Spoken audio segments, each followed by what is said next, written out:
Bonjour et bienvenue dans le deuxième épisode de Au-delà de l'amour, naviguer à travers l'épuisement amoureux. Je suis Annick Lauzon et dans notre premier épisode, nous avons exploré ce qu'était l'épuisement amoureux, ses signes et ses causes. Aujourd'hui, nous allons plonger dans le cœur de la solution, améliorer la communication dans nos relations car une communication ouverte et honnête est essentielle non seulement pour résoudre les conflits, mais aussi pour bâtir une relation durable et épanouissante. Je te pose cette question. Veux-tu continuer à subir tes relations ou es-tu prête à prendre des mesures pour t'épanouir? Aujourd'hui, nous allons voir comment la communication efficace peut être ton allié le plus grand. La communication est le cœur battant de toute relation. Elle est fondamentale car elle permet une compréhension mutuelle et aide à résoudre les conflits de manière saine et renforce notre connexion émotionnelle. Une mauvaise communication, en revanche, peut conduire à des ressentiments accumulés, à des malentendus continus et à un sentiment de solitude profonde, contribuant ainsi à l'épuisement amoureux. Pense à une fois où tu as mal compris les intentions de ton partenaire, car tu ne l'avais pas bien compris. Une simple clarification aurait pu éviter un malentendu. Lorsque nous communiquons mal, nous risquons de nous sentir non seulement incompris, mais aussi émotionnellement épuisés.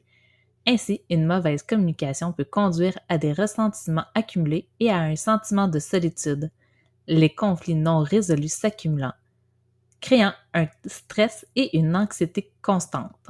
Cela peut gravement affecter notre intimité où l'évitement des problèmes devient la norme plutôt que l'exception. Sans intervention, cette dynamique peut nous laisser subir notre relation plutôt que de nous épanouir. Une autre amie m'a partagé comment, sans communication, elle se sentait isolée de son conjoint, même en vivant sous le même toit que celui-ci.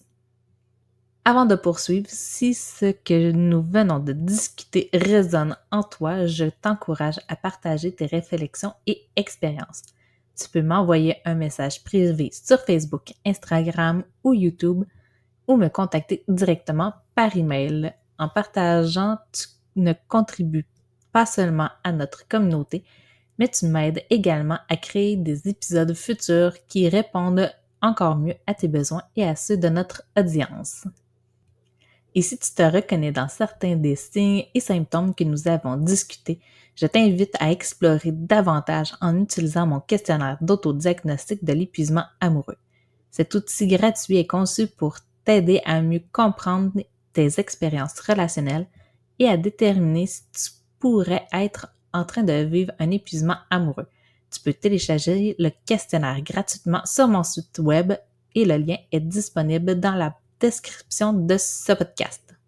Heureusement, il existe des techniques éprouvées pour améliorer la communication, l'écoute active, l'expression de soi en utilisant je pour parler de nos sentiments sans accuser et la clarification des malentendus avant qu'ils ne s'enveniment sont des outils puissants. Ces méthodes nous aident à transformer les conflits potentiels en dialogue constructif, renforçant ainsi notre relation. Lors d'une discussion, au lieu de couper la parole, essaie de vraiment écouter ce que l'autre dit et reformule pour confirmer ta compréhension.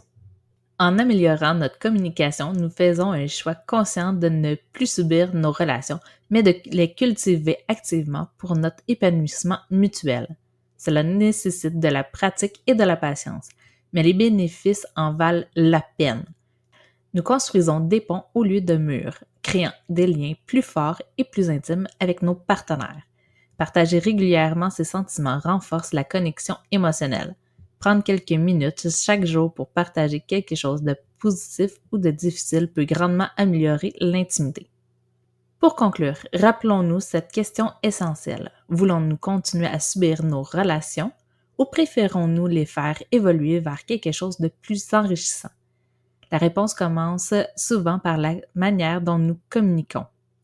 J'encourage chacun de vous à mettre en pratique les techniques discutées aujourd'hui et à rejoindre la conversation sur les réseaux sociaux ou par email pour partager vos expériences et vos regrets. À la semaine prochaine où nous explorerons d'autres façons de renforcer nos relations amoureuses. Prenez soin de vous et continuez à communiquer clairement et ouvertement.